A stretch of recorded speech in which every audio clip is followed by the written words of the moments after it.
Kuşadası'nda bulunan Zeus mağarasını biliyor muydunuz? Doğanın sakladığı bu etkileyici yer hem serinliği hem de gizemli atmosferiyle dikkat çekiyor.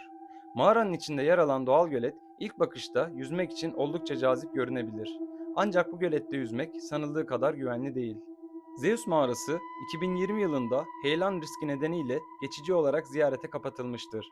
Buna rağmen hala içeri girip gölette yüzenlerin olduğu görülüyor. Oysa bu doğal göletin derinliği 10 metrenin üzerine çıkabiliyor. Suyun soğukluğu ve ani derinleşmesi özellikle hazırlıksız yakalananlar için ciddi risk oluşturuyor. Kısacası Zeus mağarası büyüleyici bir doğa harikası olsa da kuralları göz ardı etmek tehlikeli sonuçlar doğurabilir. Peki sen burada yüzmeye cesaret eder miydin?